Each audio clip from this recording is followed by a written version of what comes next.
اما بعد اعوذ باللہ من الشیطان الرجیم بسم اللہ الرحمن الرحیم۔ برادران اسلام، ہمارے پیارے نبی صلی اللہ علیہ وسلم نے ارشاد فرمایا 4 افراد کی دعائیں قبول ہو جاتی ہیں، یعنی ان کی دعائیں مقبول ہی مقبول ہیں اور پایہ قبولیت کو پہنچ جاتی ہیں اگر وہ 4 افراد اپنے معیار پر پورے اترتے ہوں۔ اور یہ حدیث مبارکہ نسائی شریف میں موجود ہے اور سیاہ ستہ کی دیگر کتب کے اندر یہ حدیث مبارکہ موجود ہے کہ ہمارے پیارے آقا صلی اللہ علیہ وسلم نے ان 4 افراد کے بارے میں فرمایا کہ ان کی دعائیں لازماً قبول ہو جاتی ہیں اور مقبولیت کے مرتبے کو پا لیتی ہیں۔ وہ 4 افراد کون کون سے ہیں؟ اللہ تبارک و تعالیٰ جن کی دعاؤں کو رد نہیں کرتا، قبول فرما لیتا ہے اور جو ہے ان کو خاطر ایک روزہ دار کی افطار کے وقت دعا، روزہ دار کی افطار کے وقت دعا رد نہیں کی جاتی۔ یہ الگ بات ہے کہ کچھ تاخیر ہو جائے، اللہ تبارک و تعالیٰ کچھ دیر سے قبول فرمائے، لیکن رد نہیں ہوتی دعا کے بارے میں۔ یہ جو 4 افراد ہیں ان کی دعا رد نہیں ہوتی، تھوڑی سی تاخیر اللہ کی حکمت کے پیش نظر اس بندے کا بھی اسی میں فائدہ ہو۔ یعنی روزے دار کی افطار کے وقت دعا، جو افطار کے وقت وہ دعا مانگتا ہے وہ دعا قبول ہو جاتی ہے۔ روزہ دار بشرطے کہ روزہ دار ہو جو روزے کے رمضان کے روزے کے معیار پر پورا اترتا ہو۔ رمضان کے روزے کے معیار پر پورا نہیں اترتا پھر دعا قبول نہیں ہوتی، تو پھر وہ اپنے آپ کو اس کا ذمہ دار ٹھہرائے، اللہ تعالیٰ کو نہیں۔ چونکہ میری رات کی دعائیں جو نہیں قبول ہوتی، میں سمجھ گیا یقیناً ابھی مجھ میں کچھ کمی ہے۔ ہمارے اندر کمی ہو سکتی ہے، اللہ تعالیٰ کی رحمت کی قبولیت میں کوئی کمی واقع نہیں ہو سکتی، کیونکہ ہم رمضان کے روزے دار بھی تو ایسے ہی ہیں۔ رمضان کا روزہ جیسے تیسے کر کے پورا کر لیتے ہیں، اپنا وقت پاس کر رہے ہوتے ہیں، فلمیں دیکھ کے، ڈرامے دیکھ کے، گانے بازے سن کے، گناہ کر کے، نمازیں چھوڑ کے، بے دینی پہ عمل کر کے ہم کر رہے ہوتے ہیں، تو روزہ دار اس معیار پہ پورا بھی اتر رہا ہو۔ ویسے روزے دار کے لیے یہ فضیلت ہے، لیکن روزہ دار ظاہر وہی ہوگا جو اس معیار پر پورا اترے گا۔ بہرحال روزے دار کی افطار کے وقت جو دعا ہے وہ قبول ہوتی ہے۔ افطاری کا وقت ضائع نہیں کرنا چاہیے، افطاری کے وقت اچھی اچھی دعائیں ضرور مانگنی چاہیے۔ اللہ تبارک و تعالیٰ عمل کی توفیق عطا فرمائے۔ نمبر 2، عدل و انصاف والے بادشاہ کی دعا، عدل و انصاف والے حکمران کی دعا۔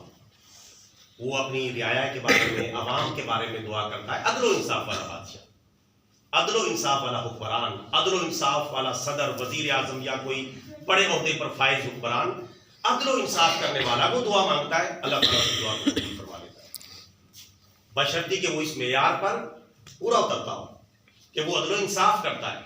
اور عدل و انصاف والا حکمران آپ کو دور دور تک بھی آج کل نظر نہیں آئے گا۔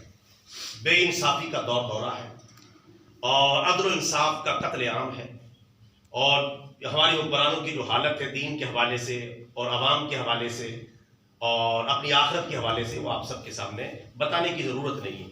عدل و انصاف والا بہرحال بادشاہ ہے، اس کی دعا قبول ہوتی ہے۔ یہ دعا کرتے رہنا چاہیے کہ اللہ تعالیٰ ہمیں عدل و انصاف والا حکمران عطا فرمائے۔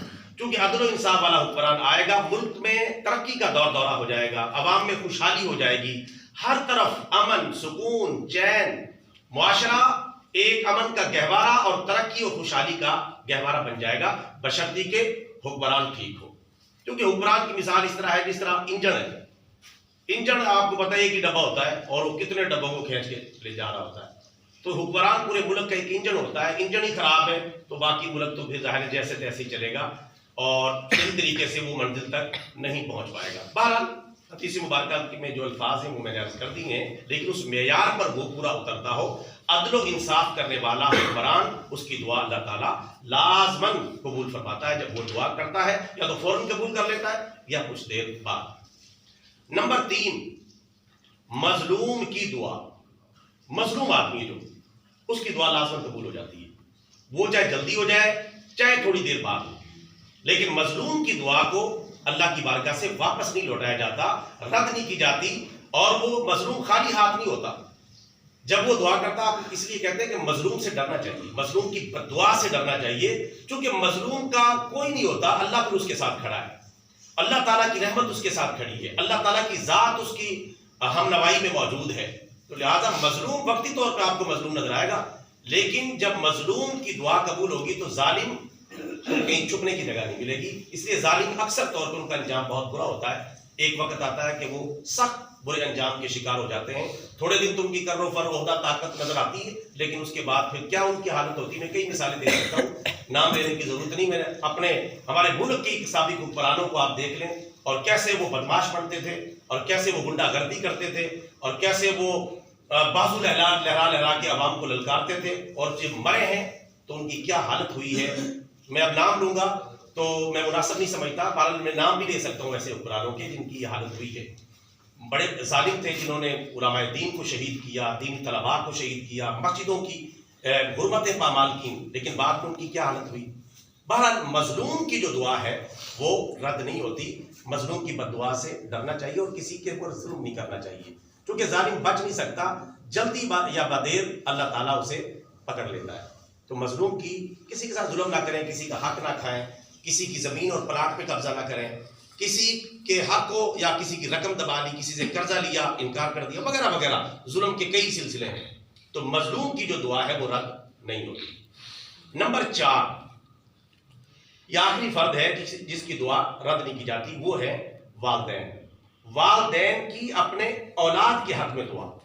والدین کی اپنے اولاد کے حق میں دعا، ہر دعا نہیں، جس کا حدیث میں وعدہ ہے والدین کی اپنی اولاد کے حق میں دعا لازماً قبول ہو جاتی ہے، بشرطی کہ والدین کے اندر بھی کچھ والدین والی کوئی بات موجود ہو.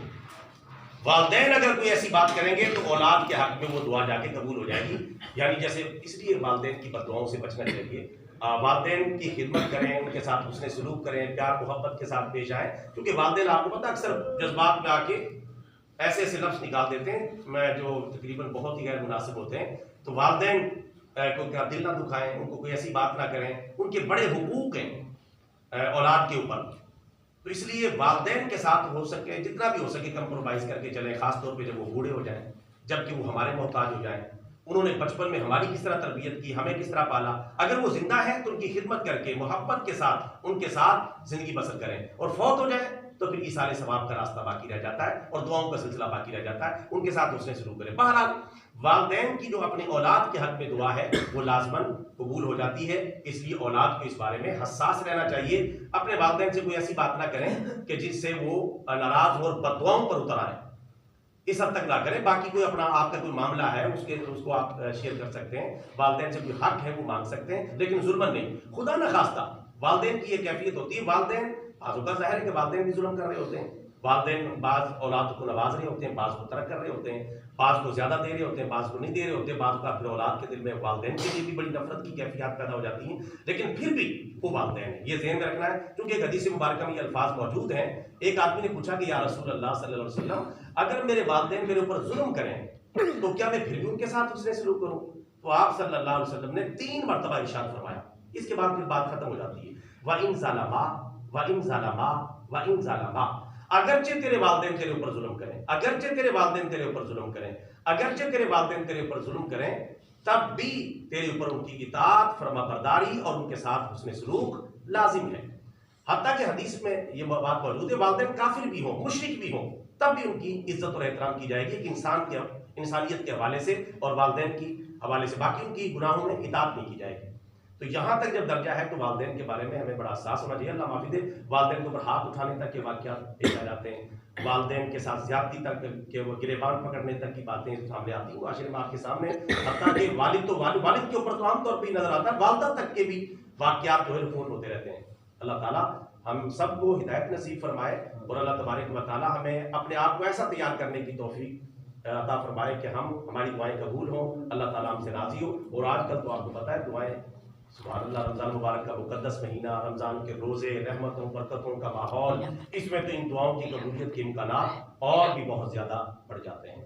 اللہ تبارک و تعالیٰ ہماری دعاؤں کو قبول فرمائے. وآخر دعوانا ان الحمد للہ رب العالمین.